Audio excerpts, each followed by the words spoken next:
Hello, എല്ലാവർക്കും എൻ്റെ പുതുവത്സരാശംസകൾ. എൻ്റെ യൂട്യൂബ് ചാനലിനും എല്ലാ യൂട്യൂബുകാർക്കും എൻ്റെ പ്രിയപ്പെട്ട എല്ലാവർക്കും സബ്സ്ക്രൈബറിനും എൻ്റെ അഡ്വാൻസ് ഹാപ്പി ന്യൂ ഇയർ ആശംസിച്ചു കൊള്ളട്ടെ. ഇന്ന് 2024 വിട പറയാൻ പോവുകയാണ്. 2024 എന്ന് വെച്ചാൽ വളരെ നല്ല ഒരു വർഷമായിരുന്നു കടന്നുപോയത് നമ്മളിൽ നിന്ന്. എനിക്കും വളരെ സന്തോഷം ഉണ്ട്.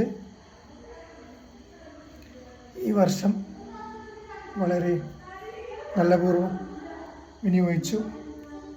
അതേപോലെ തന്നെ തുടർന്നുള്ള ജീവിതം നല്ല രീതിയിൽ ആവട്ടെ എന്ന് ആശംസിക്കുന്നു. എല്ലാവർക്കും എൻ്റെ വിദാശംസകൾ. Okay, happy new year advance. Okay guys, okay, അവരുപടി എല്ലാവരും സന്തോഷമായി ഇരിക്കുക എന്ന് ആശംസിച്ചു കൊള്ളട്ടെ. 2025 നല്ല ദിവസമായി ഇരിക്കട്ടെ എന്നുള്ള ആശംസകളാണ്. Okay, thank you.